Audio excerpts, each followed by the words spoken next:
नमस्कार, मैं हूं आपके साथ प्रशांत। लोकसभा चुनाव का बिगुल बज चुका है। चुनावों की तारीखों का ऐलान भी हो चुका है। 19 अप्रैल से लेकर 1 जून तक 7 चरणों में चुनाव होने वाले हैं। वहीं 4 जून को नतीजे सामने आएंगे, जिसके बाद यह साफ हो जाएगा कि सत्ता की कुर्सी पर कौन बैठेगा। चुनाव को लेकर सभी पार्टियों ने अपनी रणनीति बनाना शुरू कर दिया है। बीजेपी से लेकर विपक्ष ने अपने उम्मीदवारों की लिस्ट जारी कर दी है। हालांकि अभी कुछ सीटें बची हैं जिन पर विपक्ष से लेकर बीजेपी ने अपने उम्मीदवारों के नाम घोषित नहीं किए हैं। इस बार बॉलीवुड में भी कई चेहरे लोकसभा चुनाव लड़ सकते हैं। कंगना रनौत और स्वरा भास्कर के बाद अब एक और एक्ट्रेस का नाम सामने आ रहा है जो इस बार चुनाव लड़ सकती हैं। मीडिया रिपोर्ट्स की माने तो बॉलीवुड एक्ट्रेस उर्वशी रौतेला लोकसभा चुनाव लड़ सकती हैं। दरअसल हाल ही में एक्ट्रेस ने खुलासा किया है कि उन्हें टिकट मिला है, लेकिन वो चुनाव लड़ेंगी या नहीं, फिलहाल इसके बारे में सोच रही हैं। साथ ही एक्ट्रेस ने यह भी खुलासा किया है कि चुनाव लड़ना है या नहीं, उसके लिए उन्होंने अपने फैन से राय भी मांगी है। दरअसल हाल ही में एक्ट्रेस से पूछा गया था कि राजनीति में उनकी कितनी दिलचस्पी है। इसके जवाब में एक्ट्रेस ने कहा कि टिकट मिली है मुझे, लेकिन मुझे तय करना है कि मैं ये करने वाली हूं या नहीं, मैं इसका हिस्सा बनना चाहती हूं या नहीं। आप लोग मुझे कमेंट सेक्शन में राय दें कि क्या मुझे राजनीति में शामिल होना चाहिए या नहीं। उर्वशी के इस बयान के बाद से ही हर तरफ एक ही सवाल उठ रहा है कि आखिर उर्वशी को किस पार्टी ने टिकट दिया है। इसका खुलासा तो उन्होंने नहीं किया है, लेकिन राजनीति के गलियारों में ऐसा कहा जा रहा है कि उर्वशी को बीजेपी या कांग्रेस की तरफ से टिकट मिल सकता है।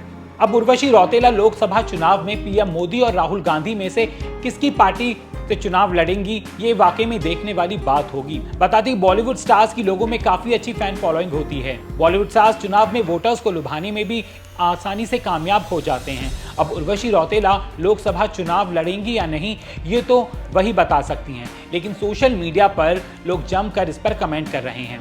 कोई कह रहा है कि उन्हें चुनाव लड़ना चाहिए तो हम उन्हें वोट देंगे, तो कोई उन्हें बोल रहा है कि आपको एक्टिंग पर ही फोकस करना चाहिए। एक यूजर ने लिखा, first youngest Miss Universe India alumni Bollywood actress, zero figure with fluent in English and Hindi to get a ticket to enter politics.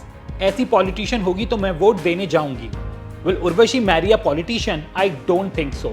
Well, I guess she must focus on her beauty world. Over acting की दुकान उर्वशी रौतेला बहन, माफ कर दे हमको, कुछ तो रहम कर। आगे तेरी एक्टिंग नहीं झेली जाती, अब पॉलिटिक्स में आओगी तुम, प्लीज फॉर गॉड से। इतना ही नहीं, एक और यूजर ने लिखा, जिनको नॉलेज है, जो देश हित में काम कर सकते हैं, उनको नहीं लेंगे। इन एक्टर एक्ट्रेस को लेंगे देश बर्बाद करने के लिए। हम देश को एंटरटेन नहीं करना है, डेवलप करना है।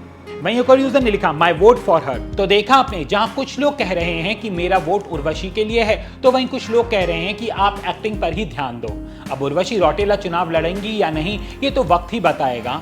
वैसे कुछ दिनों पहले सुनने में आया था कि बीजेपी कंगना रनौत को मंडी की सीट से चुनावी मैदान में उतार सकती है। काफी दिनों से कंगना के राजनीति में एंट्री करने की खबरें आ रही हैं। बीते साल उन्होंने मीडिया से बात करते हुए हिंट भी दिया था कि अगर भगवान श्री कृष्ण की कृपा रही तो जरूर चुनाव लड़ेंगी।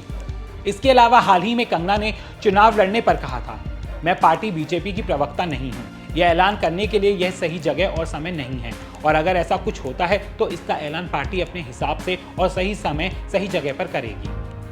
बताते चले कि कंगना रनौत के अलावा स्वरा भास्कर को लेकर भी ऐसा कहा जा रहा है कि वो लोकसभा चुनाव लड़ सकती हैं। रिपोर्ट्स की माने तो स्वरा भास्कर कांग्रेस की सीट से चुनावी मैदान में उतर सकती हैं।